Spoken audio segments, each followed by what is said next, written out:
Il y a eu de violentes émeutes à Tizi Ouzou, mais également dans plusieurs villages de Grande et Petite Kabylie. La presse officielle algérienne dénonce les provocations des exaltés qui ont voulu brûler le commissariat national du parti unique et plusieurs bâtiments publics. El Moudjahid, le journal, parle d'un complot politique mené par des organisations implantées en France où elles trouvent bon accueil et une certaine assistance, dit le journal. On dit qu'il y a eu des victimes dans ces affrontements et de nombreuses arrestations, mais les informations sont imprécises car Tizi Ouzou est interdite aux journalistes étrangers. La question que l'on peut vous poser, Eric Tarmed, c'est de savoir si au travers de cette revendication culturelle, il n'y a pas une revendication politique avec la recherche à long terme d'une certaine autonomie et pourquoi pas d'une certaine indépendance.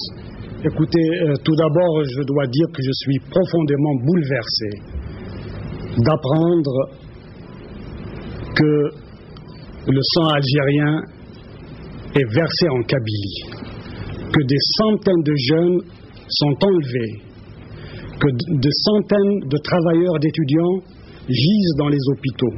Je viens d'apprendre que tous les médecins de l'Algérois ont été appelés à la rescousse.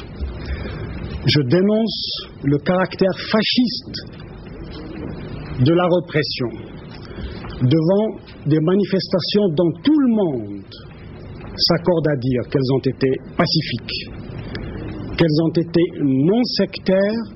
Nous avons assisté à un processus digne des méthodes staliniennes. On évacue les journalistes de la Kabylie, les témoins gênants, on téléguide des éditoriaux. Monsieur Eric Tarmed, est-ce que vous pouvez me répondre quand même? Est-ce que derrière cette revendication, il y a un but politique d'autonomie? Il est certain que la revendication culturelle en Kabylie s'inscrit dans l'ensemble des revendications sociales, politiques et culturelles de l'Algérie. Il n'y a jamais eu de revendication spécifique à la Kabylie.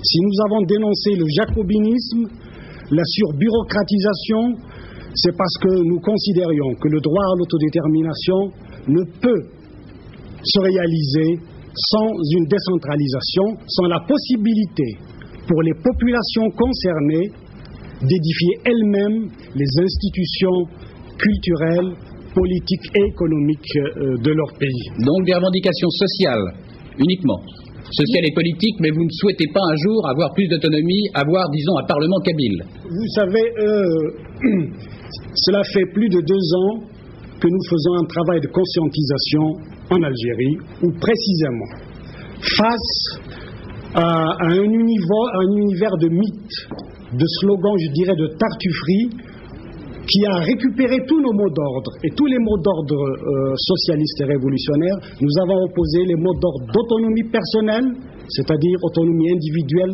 droit de sûreté, dignité, respect de la personne humaine, autonomie locale, ce qui veut dire que le développement, nous le concevons à partir de la base, autonomie régionale.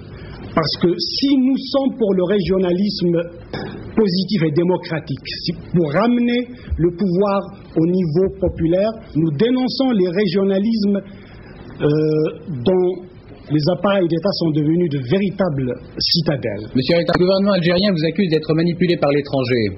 Écoutez, ce sort d'accusations, n'est-ce pas, elles sont banalisées par Pol Pot, par Amin Dada, par Pinochet, et je dirais par Babrak, et qu'elles font partie de la pathologie du sous-développement politique. Comment voyez-vous? Mais là, comment nier l'existence d'une population berbère? On l'a évacuée de la charte de droit divin, la charte dite nationale, n'est-ce pas? Comment nier l'existence d'une culture?